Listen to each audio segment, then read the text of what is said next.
sobre a importância de avaliações ambientais estratégicas conhecidas como AAE. Esse importante instrumento oferece as bases conceituais e operacionais da tomada de decisão, contribuindo para o desenvolvimento sustentável de setores e também de territórios. Esse vídeo traz um resumo do plano de trabalho da avaliação ambiental estratégica do setor de exploração de minério de ferro no estado de Minas Gerais e um convite para suas etapas participativas. Está tendo acompanhamento de um grupo técnico formado por profissionais da Secretaria de Desenvolvimento Econômico de Minas Gerais, SEMAD e FEAM, e sendo executado pela Tetra Mais, que será apresentada na sequência pela Cláudia, uma das diretoras da empresa. A Tetra Mais é uma empresa que atua no mercado de consultoria econômica e socioambiental e acumula responsabilidade técnica, coordenação e participação em diferentes fases de projetos de mineração, energia, logística, óleo e gás e industriais, tanto para clientes públicos como privados em todo o Brasil. Tem também um vasto currículo e experiências importantes em AAE, como esta que tanto nos orgulha em participar.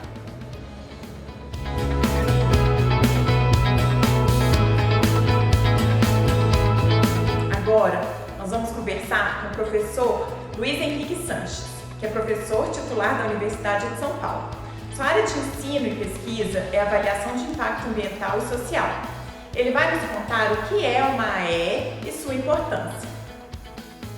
A avaliação ambiental estratégica é uma ferramenta de planejamento. Ela insere critérios ambientais em vários tipos de políticas, planos e programas e faz isso de maneira explícita e sistemática. A avaliação ambiental estratégica tem, então, finalidade de ajudar a melhorar o planejamento, evitando que a solução de determinado problema acabe se tornando um novo problema. Por exemplo, se eu vou estudar, eu vou desenvolver um programa voltado a reduzir o déficit habitacional em áreas urbanas. A avaliação ambiental estratégica ajudaria a entender quais são as consequências ambientais desses programas. Por exemplo, o programa poderia estimular a urbanização de áreas que deveriam fazer parte da infraestrutura verde de uma cidade. A avaliação ambiental estratégica também ajuda a tirar mais proveito dos possíveis benefícios ou das oportunidades desses planos e programas. Então, um programa de estímulo habitacional pode incentivar, por exemplo, o florescimento da energia solar, ou mesmo a revitalização de centros urbanos em áreas em processo de degradação. É possível, então, desenvolver soluções que, ao mesmo tempo, reduzam o impacto ambiental desses planos e programas e, no caso desse exemplo, dos programas habitacionais, reduzam os custos para futuros moradores. Essas são perguntas, então, que deveriam ser respondidas por uma avaliação ambiental estratégica. É uma ferramenta que se aplica a vários setores da economia.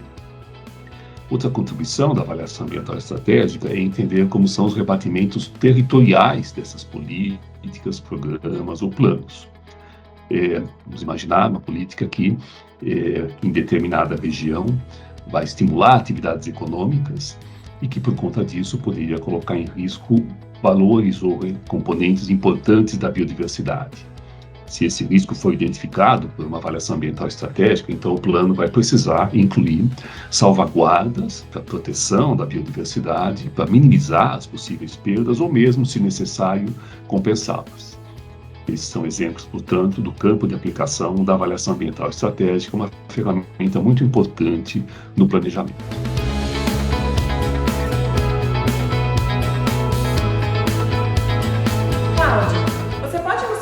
Sobre a AAE do setor de exploração de minério de ferro em Minas Gerais? Por que ela foi priorizada como instrumento estratégico para subsidiar o desenvolvimento deste setor no estado? Cris, o setor minerário se destaca expressivamente no cenário econômico de Minas Gerais e do Brasil. Por exemplo, em 2020, o minério de ferro representou cerca de 70% do total das exportações das principais substâncias metálicas do país. A exploração de minério de ferro foi e é estruturante para o crescimento da economia estadual e nacional, considerando sua cadeia produtiva e os investimentos que traz associados. O potencial do setor pode ser dimensionado, por exemplo, pelo elevado número de processos na Agência Nacional de Mineração. Em 2020, foram obtidas mais de 500 outorgas de títulos minerários só de ferro. A aplicação desta AE, portanto, busca uma perspectiva estratégica para contribuir para o desenvolvimento do setor de minério de ferro em Minas Gerais em bases mais sustentáveis, desenhando diretrizes para que decisões possam ser tomadas desde já, de modo a se alcançar uma transformação do setor a médio e longo prazo. Seus resultados terão vários usos, como, por exemplo, circunstanciar políticas, planos e programas afins ao processo de mineração de ferro, melhorar o processo de licenciamento ambiental, dar subsídios para o fechamento de minas e também para a sua abertura e ainda dar visibilidade para que transformações tecnológicas necessárias para melhorar a segurança das barragens possam acontecer. Agora a gente vai falar um pouquinho com a gerente desse projeto pela Tetra Mais. Ana, esta AE abrangerá todo o estado de Minas Gerais? Não, ela tem como foco 3 áreas de abrangência definidas pela presença de distritos minerários. O quadrilátero ferrífero, localizado na porção central de Minas Gerais, incluindo a região metropolitana de Belo Horizonte e seu entorno, é o território mais consolidado e estratégico para a exploração do minério de ferro no estado de Minas Gerais. E no contexto desta AE, concentra a maior parte da população, de empreendimentos minerários e empresas da cadeia minerária. A borda leste da Serra do Espinhaço, localizada na porção centro-oeste de Minas Gerais, está em fase de expansão da atividade minerária, tendo avançado de forma significativa, notadamente na última década.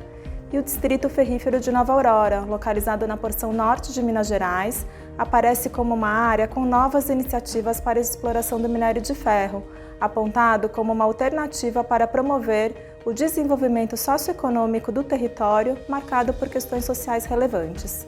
E essas 3 áreas possuem características bem diferentes, né? Como que serão feitas essas análises? Sim, Cris, possuem diferenciais importantes em termos de desenvolvimento do setor mineral, de infraestrutura social ou ambiental. E por isso, as estratégias para essas áreas também têm que ser distintas, de modo que estejam fortemente conectadas à realidade e às demandas de cada uma. E ainda diferem pelos conflitos acumulados.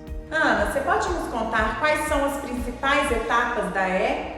Estão previstas 3 grandes etapas. Uma primeira etapa de identificação e análise dos contextos socioeconômicos, mineral e ambiental nos quais se inserem as áreas de abrangência. A segunda etapa, em que são definidos os fatores críticos da decisão, os FCDs, que são temas estratégicos, questões críticas associadas às dimensões econômica, social, ambiental e de infraestrutura, e sobre os quais a AE deve se debruçar. E, por fim, a terceira etapa mais propositiva, em que serão delineadas, com base nas etapas anteriores, as opções de desenvolvimento considerando o horizonte até 2040, além de uma avaliação de riscos e oportunidades, chegando-se a um conjunto de diretrizes para o Estado e recomendações ao setor privado, de modo a fomentar projetos de mineração de ferro em alinhamento com os objetivos de desenvolvimento sustentável. Importante destacar que a participação social permeará todas as etapas da AE. Portanto, o foco no diálogo e transparência com diferentes públicos poderá assegurar o fortalecimento do processo de consulta, acrescentando valor às tomadas de decisão.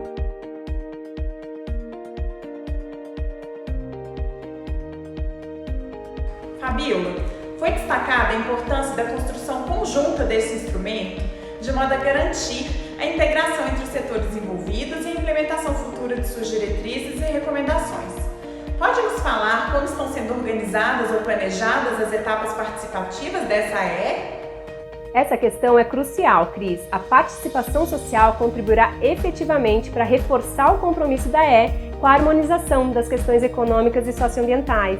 Então, os arranjos de governança no processo precisam ser reforçados para que se estabeleça o conjunto de atores que represente os diferentes interesses do governo, do setor e dos grupos sociais envolvidos com os objetivos da AE e mobilizar iniciativas durante todo o processo, garantindo a implementação e, claro, sua efetividade. Todas as etapas contam com consultas individuais e coletivas, que são oportunidades ricas de diálogo e escuta, para captar múltiplas opiniões e visões que serão fundamentais para enriquecer as análises, para o seu aprofundamento técnico e metodológico e para o engajamento no processo que se inicia agora e segue seu curso a partir das bases estabelecidas e iniciativas que se seguirão. Até o momento, foram realizadas cerca de 40 entrevistas qualitativas. Ainda vão acontecer em cada uma das 3 áreas de abrangência 2 oficinas participativas presenciais e uma online. Algumas acontecerão ainda no segundo semestre de 2022 e outras no início de 2023. Mas não se preocupe, serão enviados convites por e-mail para que ninguém fique de fora desses encontros. Participe da EE do setor de exploração do minério de ferro. Vamos juntos pensar em um futuro melhor para Minas Gerais.